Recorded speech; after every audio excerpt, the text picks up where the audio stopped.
This is a dramatized political story created for commentary and entertainment, built as a composite of public rhetoric and courtroom-style questioning. It is not a verified transcript. It is not a claim of real-world guilt, and it should not be treated as a report of actual events. It is a narrative about power, oversight, and the difference between performance and accountability. When the stakes become formal, names and details are stylized, and any resemblance to specific people or proceedings is incidental to the broader theme. With that understood, here is what it looks like when someone walks into the wrong room with the wrong attitude. The moment Representative Omar leaned into her microphone and snapped, "You're just a racist Republican who doesn't understand immigration," she crossed an invisible line.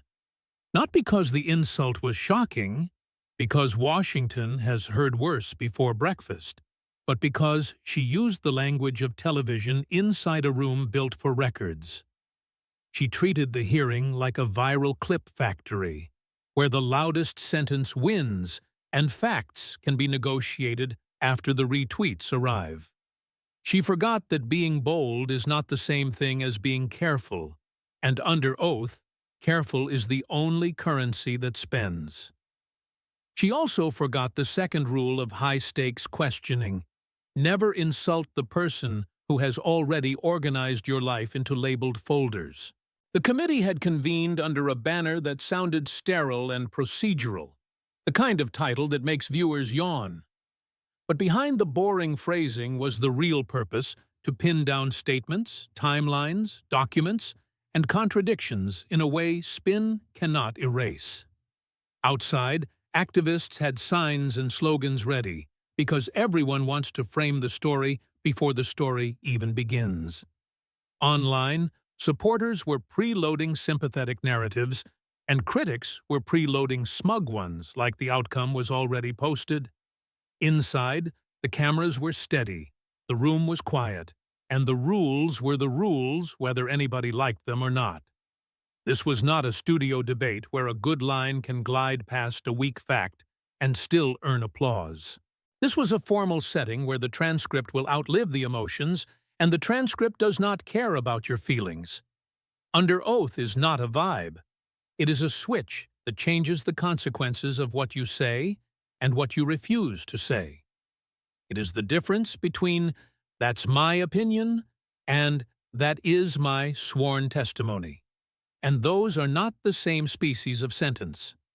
In the age of social media, people forget that a record is a weapon, and sometimes it is the only weapon that matters. Representative Omar arrived early, dressed like someone who wanted to project calm authority. She was flanked by 3 attorneys who wore the same expression: polite confidence with a hint of warning. You could feel the plan in their body language: object, reframe, accuse bias, pivot to values, and when necessary, claim victimhood. They had practiced lines designed to sound righteous while staying vague, the kind of phrases that float above specifics like balloons. They had also prepared a communications push meant to flood the internet the moment the questioning turned hard. Senator Kennedy arrived with a different kind of calm, the calm of a man who does not need the room to like him. He sat with a stack of folders, tabs visible, each one the color of a future headache. His voice carried that soft, folksy cadence that makes people underestimate him, which is exactly why he uses it. But the cadence was only packaging, and the content was built like a cross-examination, not like a speech. If you have ever watched a skilled examiner, you know the power is not in the volume, it is in the sequence. He did not begin with fireworks. He began with the most boring question in the world. Do you understand? You are under oath today, yes or no? The witness tried to answer with a speech about prejudice and persecution, as if a speech could dissolve the oath. He cut in gently, almost apologetically, and repeated the question like a metronome. "Yes or no, ma'am? Are you under oath?" She said yes, and the room felt a small shift, like a door clicking shut. Then he asked the second boring question, "Will you tell the truth, the whole truth, and nothing but the truth, yes or no?" Again, she tried to broaden the frame, to turn the hearing into a moral drama where she played the hero. Again, he refused the frame, because frames are how witnesses escape, and he was not there to help her escape. When she finally said yes, he smiled like someone accepting a signed contract. From that point forward, he treated every answer as a brick and every refusal as a stain. He thanked her for her time, in the tone of a man offering sweet tea while sharpening knives in the kitchen. Then he opened the first folder, not the thickest one, just the warm-up folder, the one that establishes rhythm. He referenced a prior speech, a date, a venue, and asked whether she recalled it. When she tried to hide behind the volume of her public life, he narrowed the question until it could not hide. He played a short clip, not for drama, but for precision. "Did you say these words, yes or no?" She tried context, because politicians love context, and context is often useful when you are not sworn. He said he was not asking about context at that moment, and repeated the question in the same calm voice. Under oath, the clip was the clip, and the words were the words. She admitted she said them, and he thanked her the way a fisherman thanks the fish for biting. Then he asked a second question that sounded simple but carried heat. "Do you stand by that phrasing today, yes or no?" She tried to split the difference, a half-defense dressed up as nuance, as if nuance could erase blunt language. He made her say plainly whether she stood by it, and the pause did most of the damage. The room got quiet, not because everyone agreed with him, but because everyone recognized the technique. He wasn't debating her. He was binding her. He wasn't trying to win the news cycle. He was creating a record sturdy enough to survive it. He then shifted from rhetoric to responsibility, asking whether someone who seeks public trust should speak with care about national wounds. He did not need to raise his voice, because the oath had already raised the stakes for him. That was the first controversial beat, and he didn't linger there. He moved on quickly, because a skilled examiner doesn't fall in love with one moment. He builds a staircase of moments. He pivoted to personal history as it relates to public trust, carefully, using documents rather than rumors. He did not accuse her of a crime. He asked about records, about filings, about whether things matched. That distinction matters, because a question about a record is safer and harder to dodge than a claim about intent. He displayed a marriage record, then asked whether the record was accurate, yes or no. Her counsel leaned in like a wall, trying to stand up and walk in front of her. She said her personal life was irrelevant, and he responded that the subject matter made it relevant whether she liked it or not. Then he asked again, yes or no, is this record accurate? And at that moment, the internet-style strategy started to fail, because internet strategies rely on drifting away from specifics. Under oath, drifting looks like dodging, and dodging looks like fear, and fear looks like guilt to the average viewer. That is not a legal conclusion. It is a human reaction, and politics runs on human reactions. The senator let her consult counsel, and the delay itself became part of the story. A silent admission that the question had teeth. When she finally answered, he did not celebrate. He simply moved to the next exhibit like a machine. He asked about timelines, overlaps, and inconsistencies in the kind of tone that makes you feel foolish for even trying to hide. Then he introduced photographs and archived posts.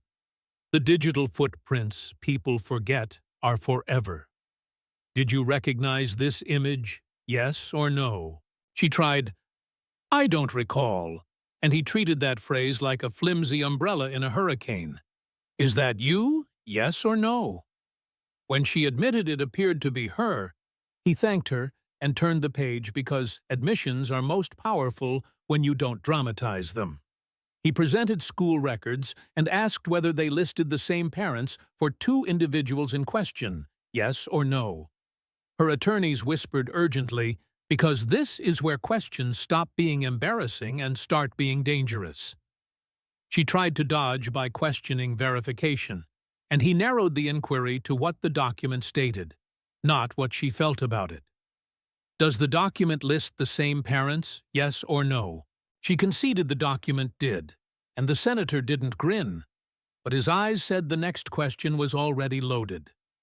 Then came the fork in the road, the kind of question that changes oxygen in a room. He asked a direct identity question tied to the allegation framework, and reminded her she was still under oath. For a moment, nobody moved, because everyone knew what was at stake in answering yes, and what was at stake in answering no. She consulted counsel for a long stretch, and the silence felt like a confession without words. When she invoked her right to refuse on grounds of self-incrimination, the sound in the room changed, like a chair leg scraping concrete. He did not call her guilty, because that would be sloppy and partisan. He simply said, "Let the record reflect." The witness declined to answer on that ground. Then he continued with follow-ups about filings and timelines, because the point was to show a pattern of refusal, not a single refusal. Each refusal is lawful in isolation, but patterns shape perception, and perception shapes careers. He understood that even people who support a witness can feel uneasy when the witness can't answer basic questions cleanly. At this point, he broadened the lens to rhetoric that had caused public backlash in the past. He displayed a tweet, asked if she posted it, yes or no, and she could not dodge her own words without risking a lie. He asked whether she believed the message could be read as a stereotype about people and money, yes or no. She tried to explain intention, and he forced the distinction between intention and impact, because impact is what the public lives with. Then he asked the question that always hurts: did you apologize plainly, yes or no? This is where modern politicians often crumble, because they have mastered the art of not apologizing. They say they regret feelings, regret reactions, regret the temperature of the room, but not the sentence they wrote. He asked whether she ever said directly, "I was wrong, yes or no." When she couldn't produce a clean yes, the senator's tone stayed polite, and that politeness made the moment sharper. He didn't need a one-liner, because the transcript itself was the one-liner. Then he shifted to money.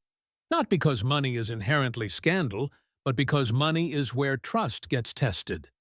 He displayed public expenditure totals, asked whether the numbers were accurate, yes or no. She tried to say it was legal, and he agreed legality and judgment are not synonyms. He asked whether paying a spouse-linked vendor creates the appearance of a conflict, yes or no. That question is brutal, because if you say no, you sound dishonest, and if you say yes, you admit the problem. He returned again and again to the same theme: public trust is fragile, and you don't get to demand it while refusing to explain.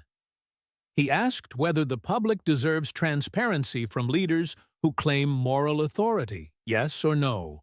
He asked whether it is fair to call critics hateful while ignoring reasonable questions about records, yes or no. He asked whether the witness understood the difference between being criticized and being persecuted, yes or no. Each question felt like a mirror held too close to her face. He sprinkled in humor, but it was the kind of humor that sounds like a disappointed teacher. He joked that slogans are easy until you have to explain them to a transcript. He said the Constitution is not a public relations firm, and the line landed because it was true, and because it was calm. He quipped that context is not a magic spell you can cast to erase your own words, and even some supporters laughed. The laughter wasn't cruel, it was uncomfortable, because everyone recognized the cultural habit he was mocking. The witness tried to regain control by accusing the process of bias, and the senator responded with procedure. He asked whether she understood she could answer yes or no, and then request time to clarify, yes or no. He asked whether she agreed that refusing to answer would be recorded, yes or no. He asked whether she understood that grand speeches do not substitute for facts in a formal record, yes or no. The more she tried to turn the hearing into theater, the more he turned it back into a ledger. Some viewers might cheer the senator, others might hate him, but the technique remains the technique. The technique says, do not fight the witness, limit the witness. The technique says, do not argue abstractions, lock specifics. The technique says, if you let a witness roam, the witness will perform, so you keep the witness on a short leash made of dates and documents. And the technique says, every time the witness resists that leash, the audience learns something even if nobody says it out loud. Here is the first bigger question that should make you uneasy, no matter what your politics are. Why do we reward politicians for dodging, as if dodging is intelligence rather than warning?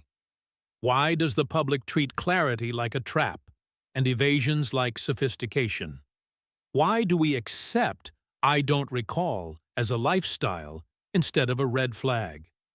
And why do we only demand clean answers when it is our enemies sitting in the chair?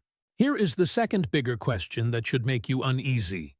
If a leader says, "Trust me," should that leader be prepared to answer basic questions about records without calling everyone hateful?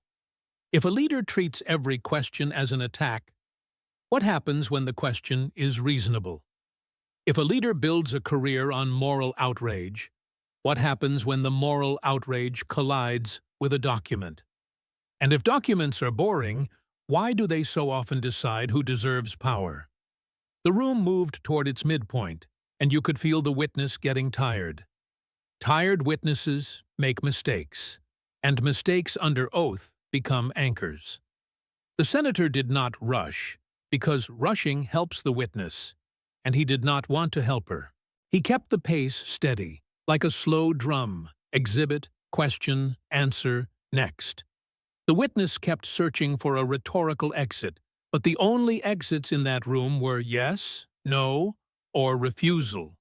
At one point, she attempted a moral speech about identity and discrimination, and the senator let her begin. Then he interrupted with a question that sliced through the speech without denying her humanity. Do you agree that discrimination is wrong? Yes or no? She said yes, and he immediately followed with a second question. Do you agree that being discriminated against does not grant you permission to evade basic factual questions under oath? Yes or no? That is where the witness's expression changed, because the question was almost impossible to argue with. If she said no, she sounded entitled, and if she said yes, she surrendered her best shield. She tried to pivot again, and he brought her back politely, insistently, like a hand guiding a shopping cart back into the aisle. The audience saw what was happening, and even people who disliked him had to admit the questioning was controlled. That control is what makes a hearing feel heavy without turning into harassment, because control is not cruelty, it is structure. From there, he set up the next segment by reminding her softly that nothing she said would disappear. Tweets can be deleted, speeches can be clipped, posts can be reinterpreted, but sworn answers stay where they are put. He asked whether she understood the record would remain accessible to journalists and investigators, yes or no. He asked whether she understood that if she made a factual claim, it could be compared against documents later, yes or no. She said yes, and that yes made her next evasions look even worse. By the end of this first stretch, the public would not remember every exhibit. They would remember the rhythm, the repeated yes or no pressure, and the visible discomfort of a witness used to controlling the room.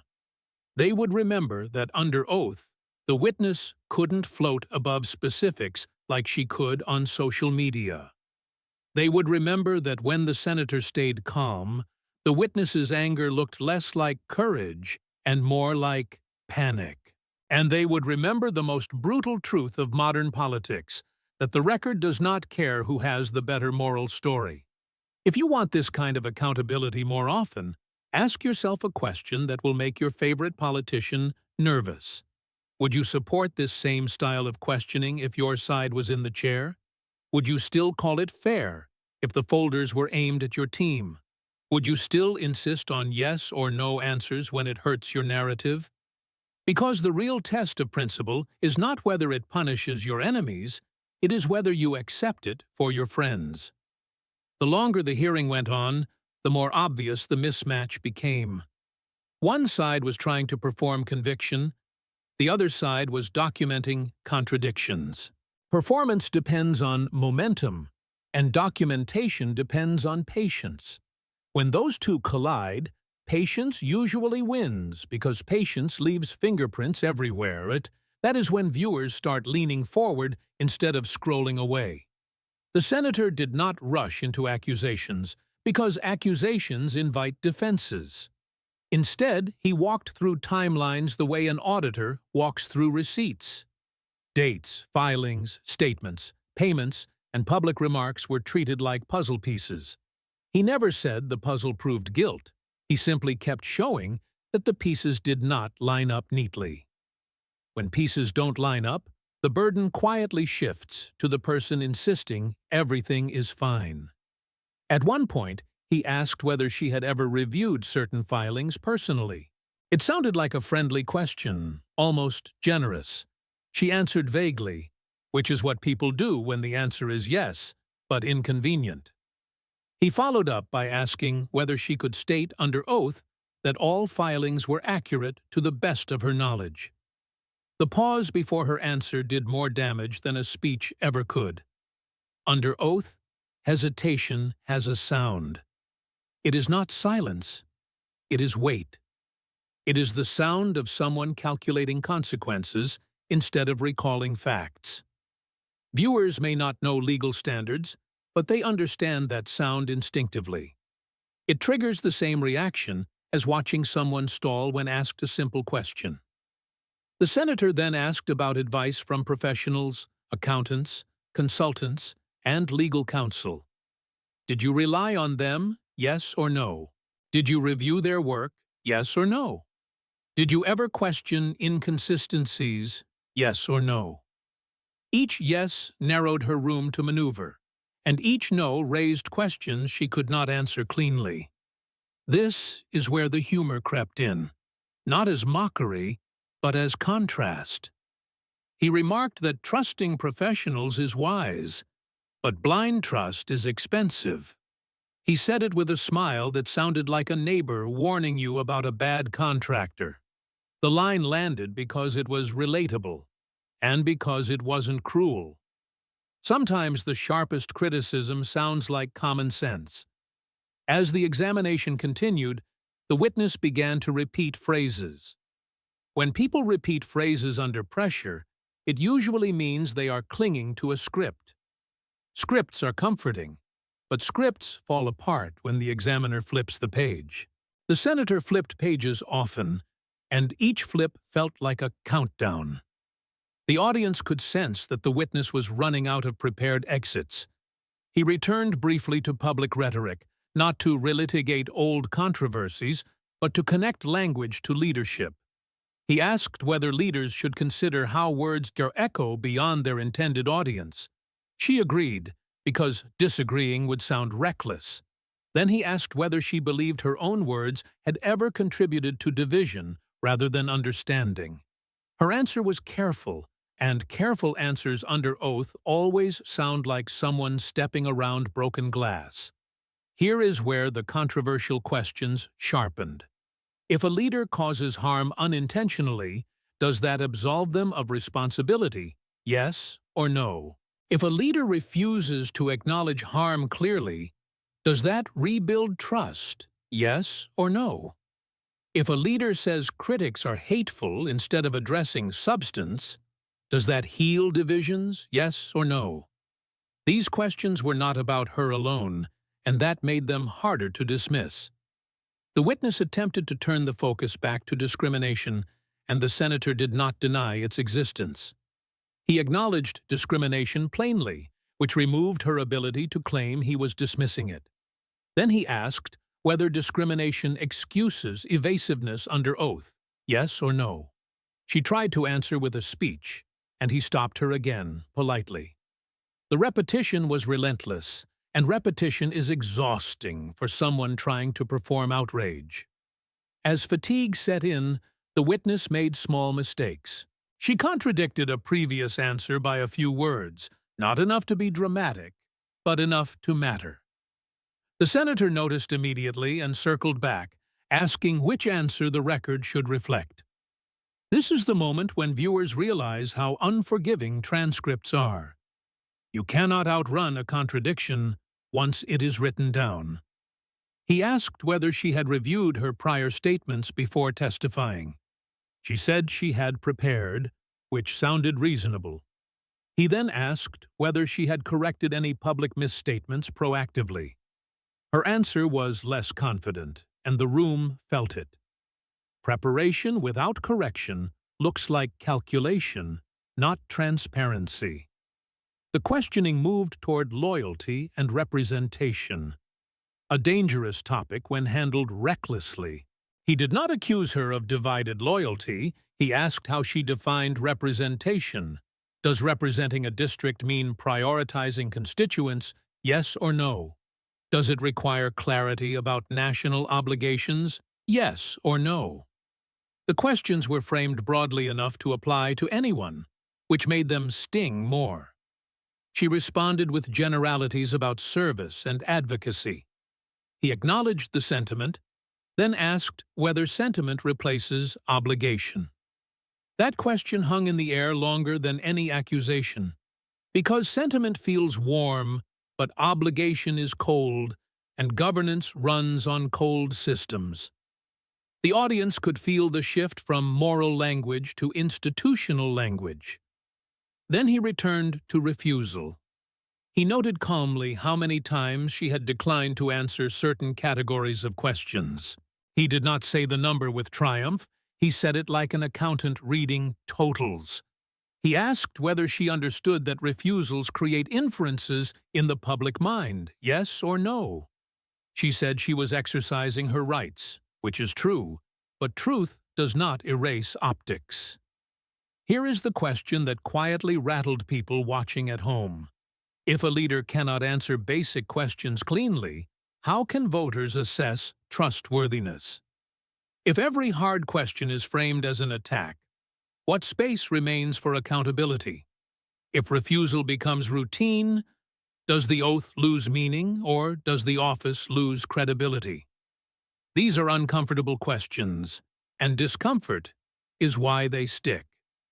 The senator made a point of reminding the room that rights exist for a reason. He said invoking protections is lawful and sometimes necessary.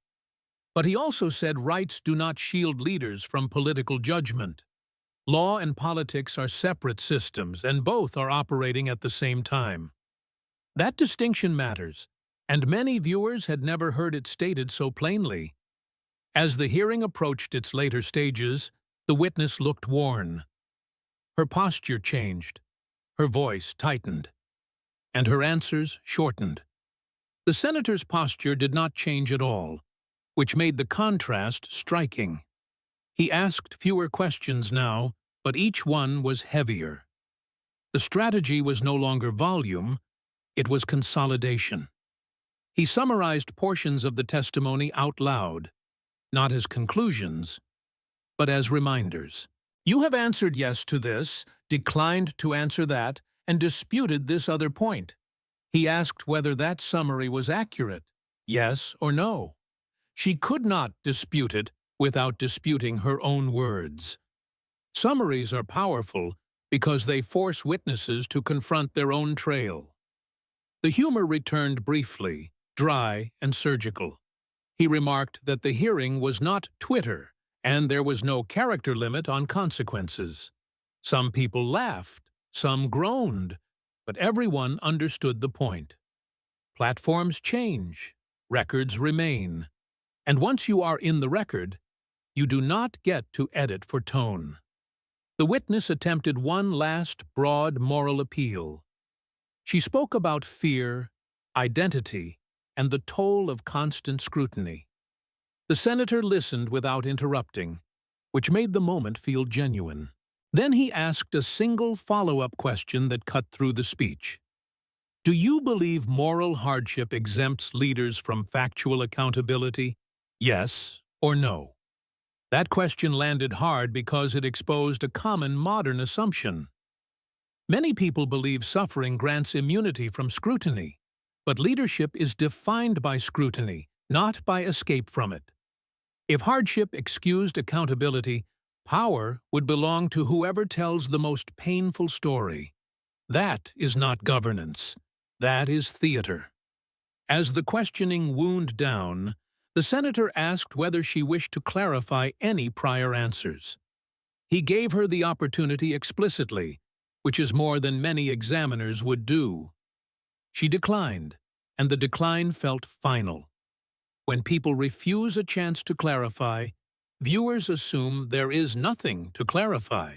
Sometimes, silence speaks louder than outrage ever could.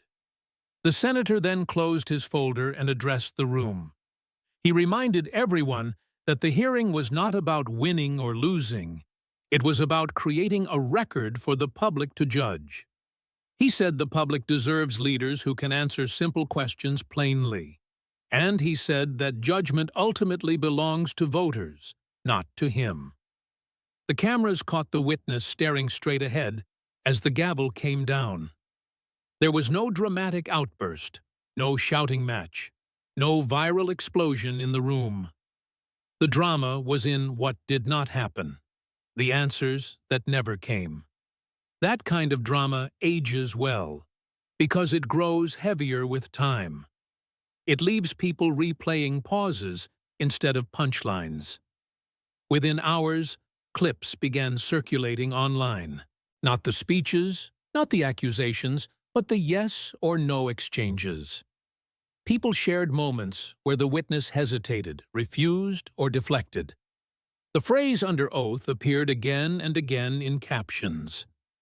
Viewers who rarely watch hearings watched this one because it felt different. Here is another uncomfortable question worth asking. Why do we rarely see this level of preparation in oversight? Why are hearings usually chaotic, unfocused, and easy to dismiss? Why does seriousness feel rare when it should be routine? And why do citizens feel surprised when accountability actually looks like accountability? Supporters of the witness argued that the hearing was unfair. Critics argued it was overdue. But even neutral observers admitted one thing quietly. The structure worked. And structure, more than ideology, is what exposes weaknesses. The personal takeaway is not about one person or one party. It is about what happens when institutions briefly remember how to function. Oversight is not supposed to be entertaining, but when it is done well, it becomes compelling anyway. It reminds people that power has rules, even if those rules are inconvenient.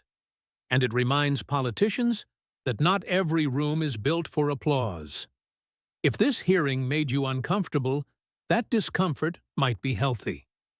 Accountability should not feel cozy. It should feel demanding, precise, and sometimes unfair to those who expect deference. But it should also feel consistent, regardless of who is sitting in the chair. Otherwise, it is not accountability. It is spectacle. As the hearing faded from the live broadcast and settled into archives, its meaning only grew heavier.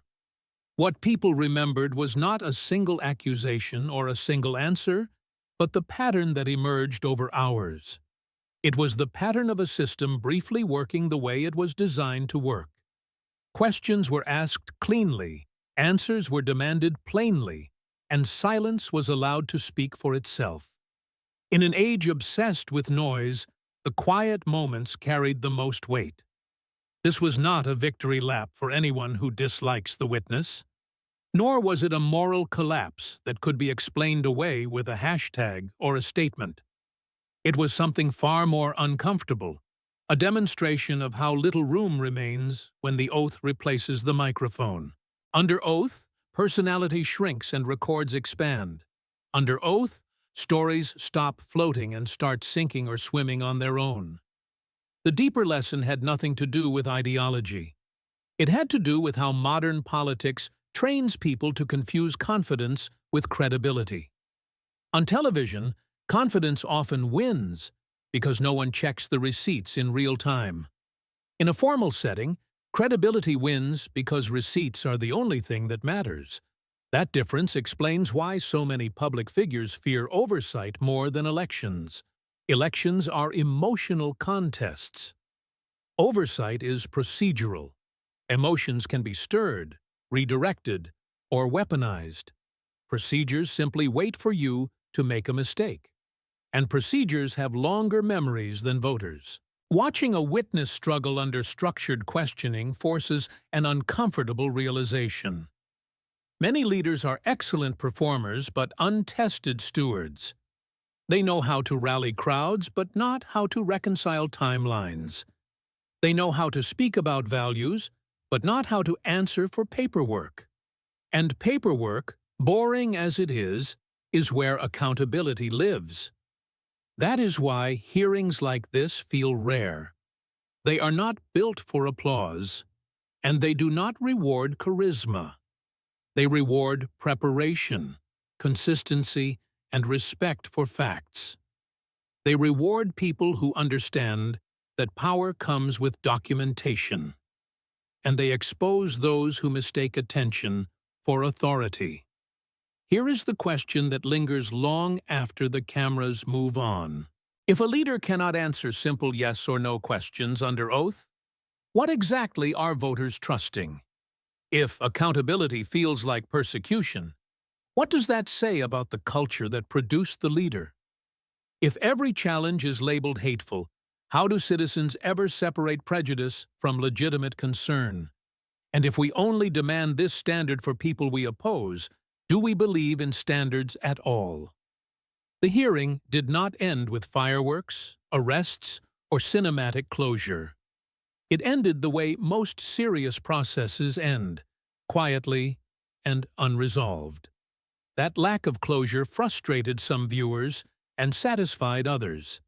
But unresolved records have a way of resurfacing when least convenient.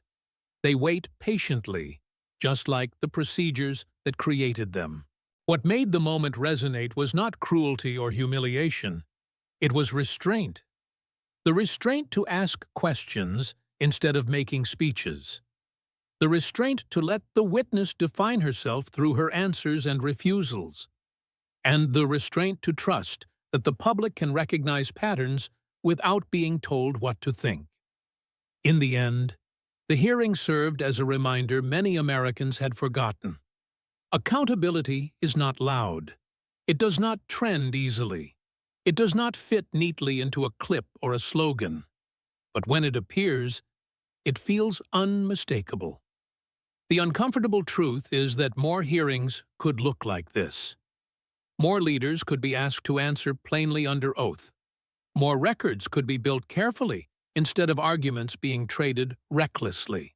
The tools already exist. They are just rarely used with discipline.